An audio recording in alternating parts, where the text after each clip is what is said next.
Alors, vérification de nos fondations, nous sommes dans la partie 4C. Je voulais creuser cette partie 4. C'est pour ça que j'ai appelé C. Donc, c'est la troisième exploration de cette partie 4, de comprendre comment l'Esprit nous rend conformes à l'image de Christ. Avant, nous avons parlé du fait que l'homme est créé en 3 parties, corps, âme, esprit. Il avait un corps innocent, il avait un esprit qui était vivant envers Dieu, et il avait une âme qui était pure et sans péché. Et on a aussi parlé de l'homme déchu, qui est coupable, dont le corps commence à se décomposer avec un esprit anesthésié envers Dieu et une âme coupable, une nature dépravée. On a finalement l'homme racheté avec un corps qui, lui aussi, est déclinant, mais il a la promesse d'un nouveau corps, avec une âme purifiée, une nouvelle nature. Et l'esprit, son esprit qui est vivant en Dieu avec le Saint-Esprit. Mais l'homme racheté a toujours la chair qui a encore cette ancienne nature programmée, un petit peu comme des sillons dans la route qui nous font toujours tomber dans ces creux. C'est notre ancienne nature. Même si on ne veut plus y aller, ça nous ramène automatiquement. Et à cause que ces sillons dans la chair se sont vus permis un développement si profond, c'est cette chair qui nous fait faire des choses qu'on ne veut pas faire. Dans notre âme, on ne veut pas le faire dans notre esprit. Regardez Galates 5, 17. Car la chair a des désirs contraires à ceux de l'esprit, et l'esprit en a de contraires à ceux de la chair. Ils sont opposés entre eux, afin que vous ne fassiez point ce que vous voudriez. Alors, quelle est la solution? Galates 5, 24, 25. Ceux qui sont à Jésus-Christ ont crucifié la chair avec ses passions et ses désirs. Si nous vivons par l'Esprit, marchons aussi selon l'Esprit. Alors, la solution est double. Il faut crucifier la chair et il faut vivre dans l'Esprit. Donc, il faut l'immobiliser, la chair, et ensuite, il faut l'affamer.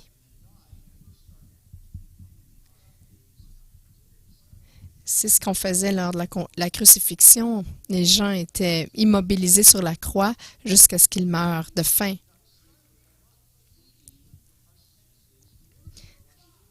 Alors, il faut arrêter de la nourrir par les sens physiques, les sens physiques négatifs.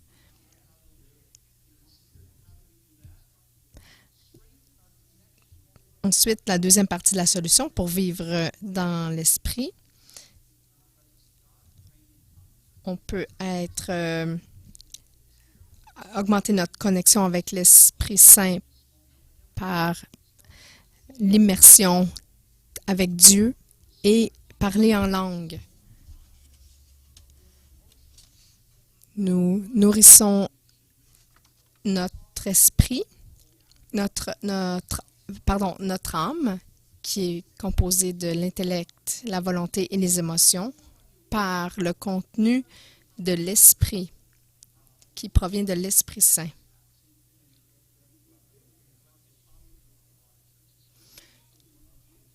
J'aimerais en reparler aujourd'hui parce que c'est un sujet négligé par l'Église en général. Et je vais vous dire, c'est beaucoup plus facile qu'on pourrait penser de nourrir notre âme par l'esprit.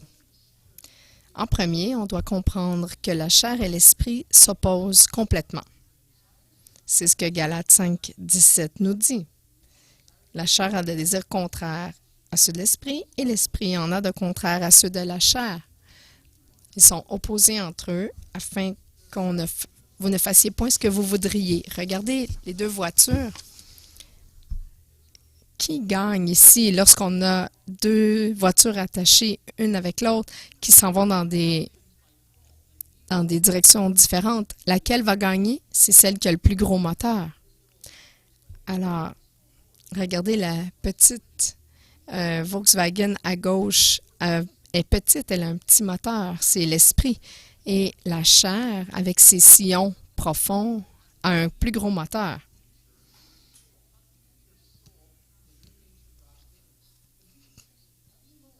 Alors, on peut choisir à chaque moment de se laisser aller au désir de la chair ou au désir de l'esprit.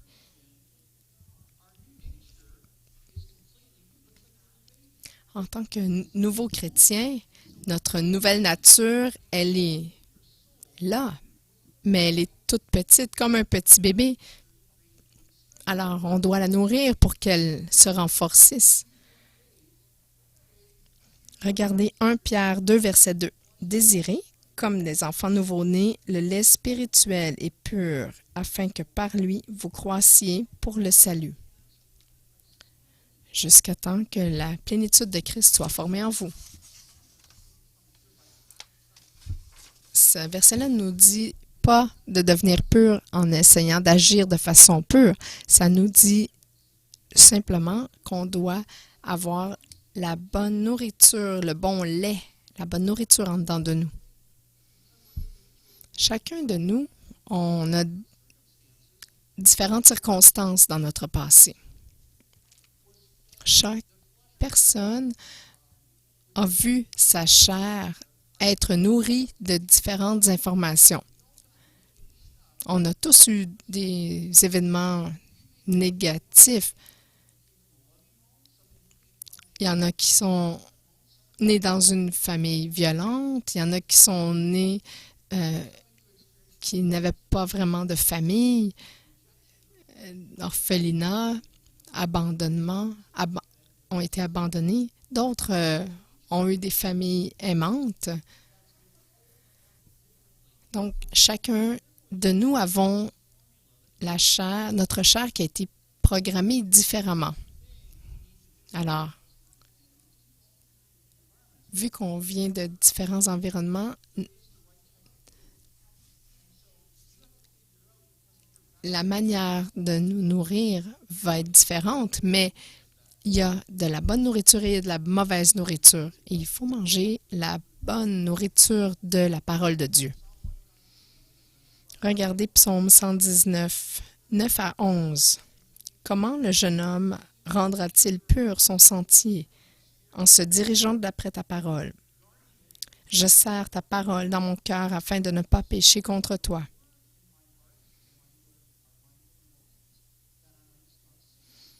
Donc, dans son cœur, c'est dans son esprit, son intellect, sa volonté et ses émotions qu'il serre la parole dans son cœur. Alors ça dit que si vous voulez être pur, vous n'avez pas à agir de façon pure, c'est tout simplement de manger la bonne nourriture. Pour être pur, on doit saturer notre âme, notre intellect, notre volonté, nos émotions de la parole de Dieu. Regardez Romains 12, verset 2.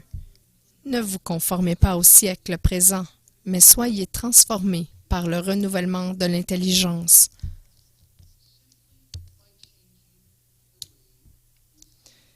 Il faut laisser Dieu nous transformer en une nouvelle personne en changeant la manière qu'on pense. Et si on change nos pensées, ça va changer notre vie. Alors, pourquoi est-ce qu'on focus plus sur nos pensées que sur nos émotions? C'est parce que chaque action commence par une pensée. Même chaque émotion commence par une pensée. Tout ce que nous faisons dans la vie, c'est le même processus. On a une situation X, alors ça amène une pensée. Alors, si on est dans le trafic, ça amène une pensée. Alors, cette pensée va nous amener à avoir une émotion. Cette émotion va amener un comportement et c'est toujours le même processus. Si suite à la situation, on a une pensée positive, ça va amener une émotion positive et ça va amener un comportement positif. Mais si cette même situation-là amène une pensée négative, ça va amener une émotion négative et le comportement en découlant va être négatif. Si vous nourrissez vos émotions et vous essayez de faire le bien, mais que vous avez les mauvaises pensées, ça va amener un mauvais comportement quand même. On peut défaire tout ce qu'on a dans nos émotions et notre comportement si on nourrit nos pensées. Donc, la meilleure manière de changer notre comportement et nos émotions, c'est de focusser en remplissant nos pensées des bonnes choses de la parole de Dieu. J'aimerais regarder plus spécifiquement à comment changer les forteresses. Regardez l'image, c'est une image intéressante. Il a sa ferme sur une colline et il pleut. Et il pleut tellement, regardez, les sillons qui sont tracés dans la terre ont été faits par l'eau qui s'écoule. Alors, il ne peut pas vraiment semer là-dessus parce que tout ce qui est dans les sillons, et s'il sème sur les buttes, ce n'est pas nourri d'eau. Et s'il plante dans les sillons, ça va être lavé.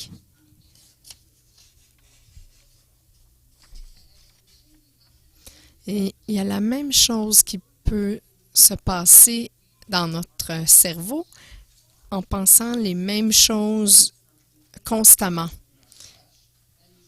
Dans nos pensées, on a des sillons de pensées qui se forment. Alors, à chaque fois qu'on pense d'une certaine manière, ça renforce cette manière de penser. Et la Bible appelle ces sillons de pensée, elle les appelle des forteresses. Regardez dans 2 Corinthiens 10, versets 4 et 5. « Car les armes avec lesquelles nous combattons ne sont pas charnelles, mais elles sont puissantes par la vertu de Dieu pour renverser des forteresses. Nous renversons les raisonnements, les arguments et toutes les opinions, et toute hauteur qui s'élève contre la connaissance de Dieu, et nous amenons toute pensée captive à l'obéissance de Christ. » Donc, les forteresses sont des groupes d'arguments qui forment des sillons dans nos pensées. Et lorsqu'on a donc un certain événement qui nous arrive, on va toujours se mettre à penser de la même manière. Pour sauver la colline, il y a 2 choses pour faire. Comment on peut empêcher l'érosion. Il faut arrêter le flot négatif. Empêcher l'eau de s'écouler toujours par ces sillons-là. Alors, la première chose qu'on doit faire, donc, c'est enlever le flux de pensées négatives. Quand j'ai une pensée négative, lorsqu'on a des pensées négatives, on les arrête tout de suite. Il faut dire, non, c'est pas une pensée de Dieu, c'est pas bénéfique, c'est pas vrai. Je refuse d'y penser.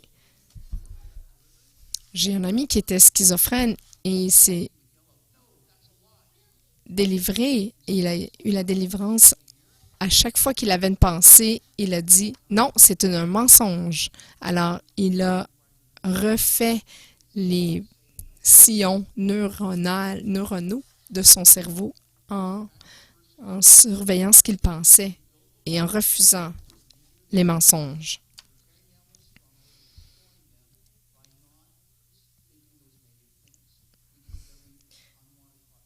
On prend chaque pensée négative et on lui dit non.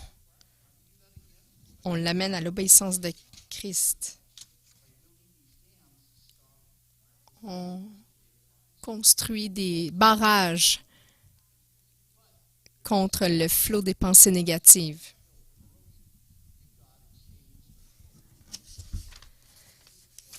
Alors, ensuite, on doit justement construire un barrage pour démarrer un flot positif.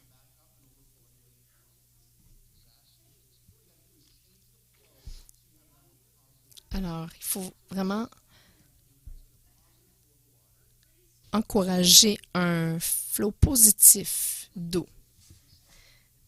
Alors, voici une formule d'arrêter le négatif et de démarrer le positif. Si tout ce que vous faites, c'est de construire un barrage, ça va accumuler l'eau et à un moment donné, ça va exploser. Mais là, vous voyez ici sur cette image, ils ont fait une construction où ils ont dirigé le flot pour que ça soit bénéfique pour la Terre. Regardez comment on peut rebâtir un flot positif. Alors, Éphésiens 4, 22 à 24. Il faut enlever certaines choses de notre vie.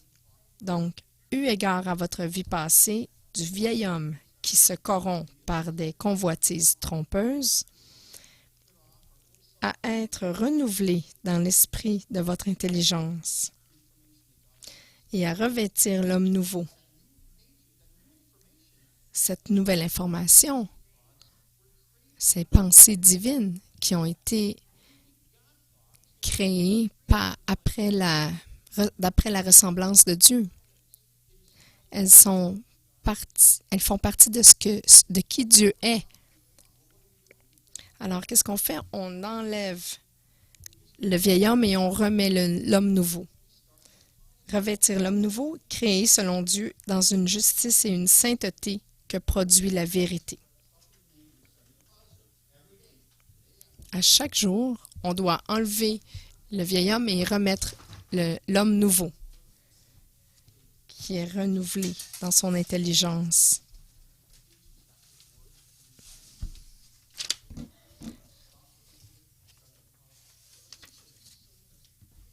Regardez Éphésiens 4, 25 à 32. C'est pourquoi renoncez aux mensonges et que chacun de vous parle selon la vérité, que celui qui dérobait ne dérobe plus, mais plutôt qu'il travaille en faisant de ses mains du travail honnête. Qu'il ne sorte de votre bouche aucune parole mauvaise, mais s'il y a lieu, quelques bonnes paroles qui servent à l'édification. Que toute amertume, animosité, colère, clameur, toute calomnie, toute espèce de méchanceté disparaissent du milieu de vous. Soyez bons les uns envers les autres, compatissants, vous pardonnant réciproquement comme Dieu vous a pardonné en Christ. Donc, on arrête le flot négatif et on le remplace par un flot positif.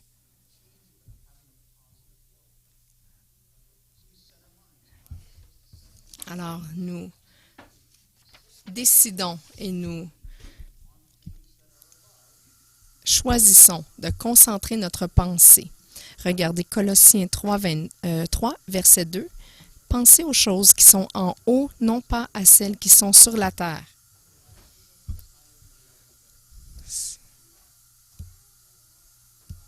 Si on regarde au ciel toute la journée, on risque de se faire frapper. C'est pas ce que Paul parlait, ce dont Paul parlait. Il parlait d'enlever notre vieil homme et de regarder en haut au caractère de Dieu.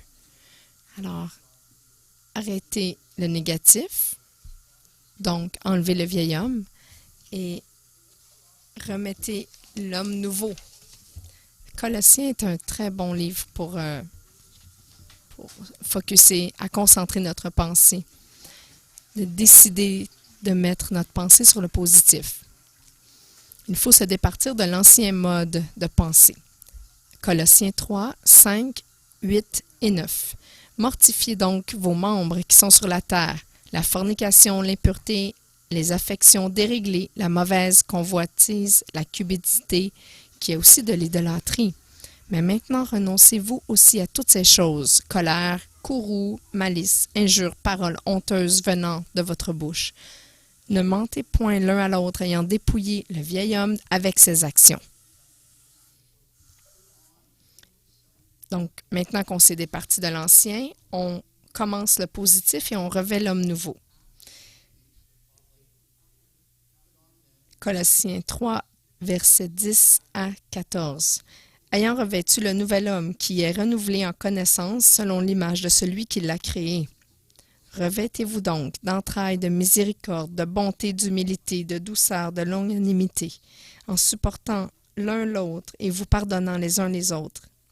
Si l'un a sujet de plainte contre un autre, comme aussi le Christ vous a pardonné, vous aussi faites de même.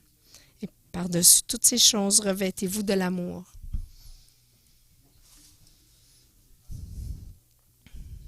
Alors, si quelqu'un vous a offensé, vous pouvez changer le flot de pensée négative et commencer un flot de pensée positive.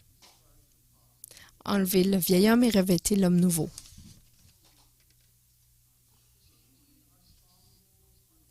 En changeant nos forteresses, notre mode de pensée, c'est pas juste de se départir de certaines pensées en construisant un barrage, c'est aussi de remettre un flot positif.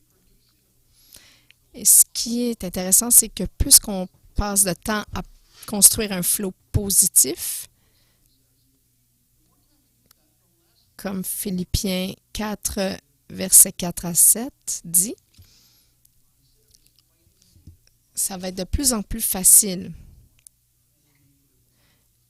Si on chasse le positif, si on poursuit le positif, le négatif va s'en aller par lui-même. J'ai été impliquée dans ma jeunesse dans un projet. On essayait de purifier un étang marécageux, mais à chaque fois qu'il pleuvait, ça revenait marécageux. Alors j'ai eu une idée. J'ai dit, on va construire un petit barrage de terre. Alors, on a fait des petits canaux sur les côtés. Alors, ça a réussi à sécher le marécage. Par contre, mon barrage n'était pas assez haut et les canaux n'étaient pas assez profonds. Alors, ça a été détruit.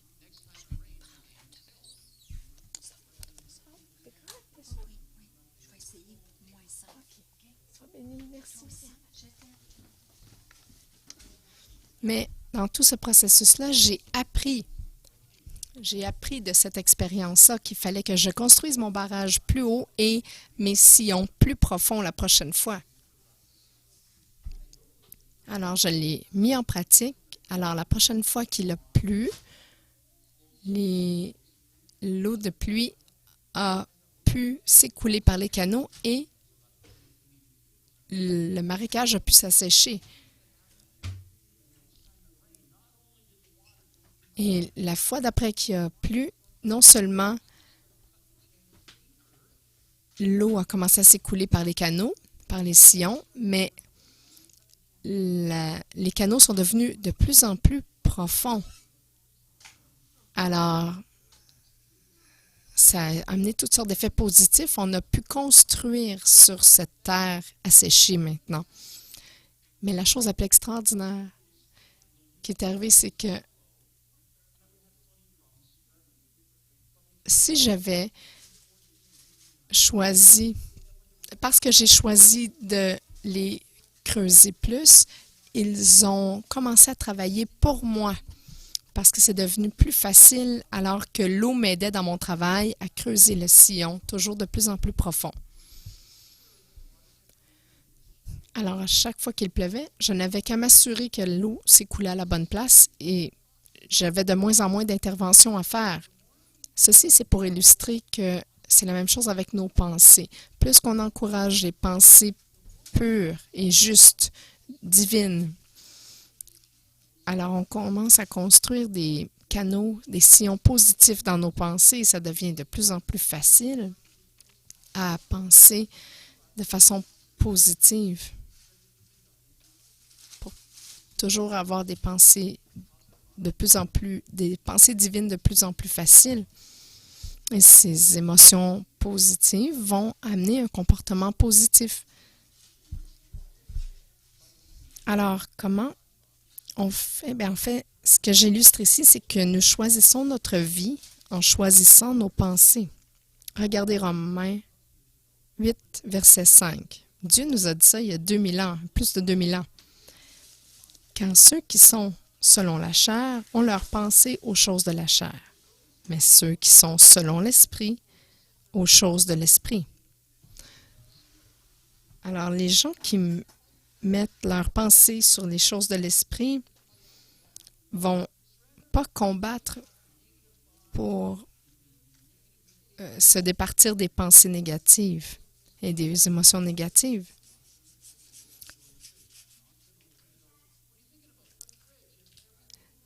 Je vous donne un exemple. Si on s'en va dans la cuisine et on dit « Ah, je vois le réfrigérateur, je ne vais pas ouvrir la porte, je ne vais pas ouvrir la porte du réfrigérateur. » Mais on concentre nos pensées sur le réfrigérateur, ça devient plus difficile. Mais si on met nos pensées toujours sur les choses de l'esprit, la parole de Dieu, on n'aura pas besoin de se battre contre les pensées de la chair.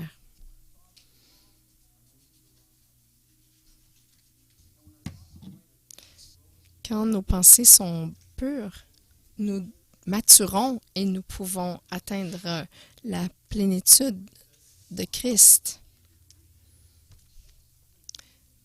Regardez, on va mourir sinon.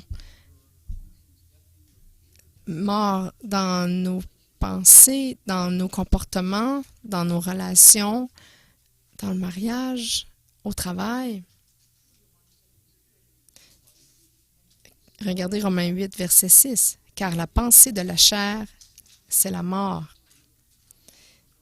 Mais la pensée de l'esprit, vie et paix. » Parce que nos âmes sont amenées en unité avec l'Esprit de Dieu. Et c'est la place où la paix est parfaite.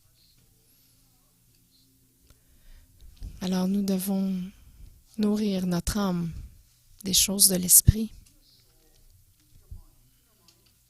Rappelez-vous, on nourrit notre intellect par la parole de Dieu.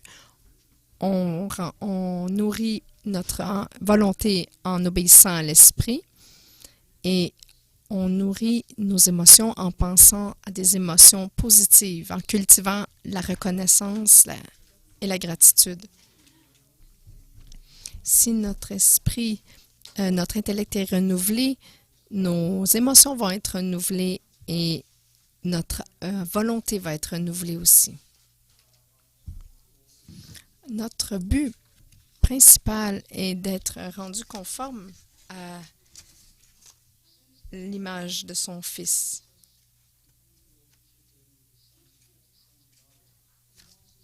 Comme Dieu veut nous rendre conformes à l'image de son Fils, Jésus, il veut nous amener à cette maturité en Christ. Rappelez-vous que la Bible a dit que Jésus grandissait en sagesse et en maturité. Mais nous devons coopérer avec ce processus. Laissez-moi le dire une dernière fois, alors que je termine cette série. Toutes les règles imposées à soi-même, le légalisme, tous les comportements qu'on essaie de forcer, c'est pas seulement contre-productif à ce que Dieu veut faire en nous, mais pire encore, c'est que lorsqu'on fait cette autodiscipline-là, ça nourrit notre chair, parce que notre chair est focusée sur nous. Alors, ça va rendre notre chair encore plus forte, encore plus difficile à battre. Alors, Dieu dit, crucifiez la chair et affamez votre chair et nourrissez votre âme. Alors, la fondation pour croître en maturité et en marcher dans l'esprit, c'est de nourrir notre âme par l'esprit. C'est ce que notre verset nous dit. Regardez 2 Corinthiens 3, verset 18. Or, nous tous, contemplant à face découverte la gloire du Seigneur, parce que nous nourrissons nos âmes de l'Esprit de Dieu, nous sommes transformés en la même image de gloire en gloire par le Seigneur en esprit. Cette gloire qui nous amène de plus en plus de gloire, non pas pris dans un sillon, mais on est plutôt transformé en laissant l'esprit parler de vie en nous. Et nous répondons à Dieu et ça crée ce flot positif qui nous amène plus près de notre but, qui est d'être conforme à l'image de son Fils, selon Romains 8, 29. Si vous regardez notre site web, vous allez trouver deux liens. Un de 5 minutes pour une déclaration et un autre qui a 100 déclarations qui peuvent nous encourager à transformer nos pensées. Je vous encourage à imprimer les 100, mais entourez celles qui vous parlent pour enlever les sillons négatifs et rebâtir. Levons-nous maintenant, tous ensemble.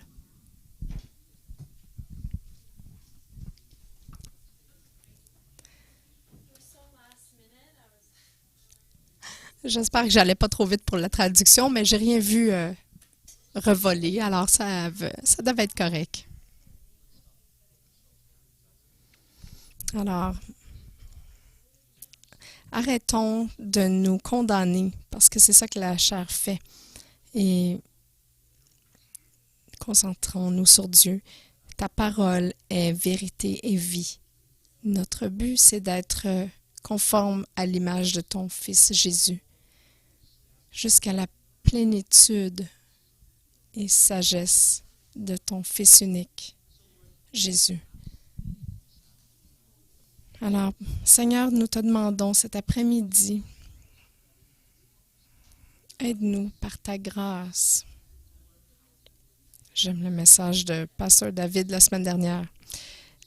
Aide-nous à laisser aller notre chair et tout ce qui est négatif afin que nous puissions amener ce flot positif de ta parole de façon sage pour bâtir des canaux positifs, des forteresses positives dans nos esprits, dans notre intellect, qui va amener une transformation positive. Seigneur, si on était pris, on choisit de ne plus être pris et nous permettons à ta parole de venir nous transformer. Nous affamons notre âme de tout ce qui est négatif, qui nourrissait ces anciens sillons. Et nous écoutons tout simplement ton esprit qui Nourris notre intellect avec ta vérité. Alors, Père, nous sommes sur nos genoux, dans notre cœur, en te demandant ta grâce pour laisser ta vérité couler librement dans notre esprit afin qu'on puisse être transformé à l'image de ton Fils par ta grâce. Dans le nom de ton Fils.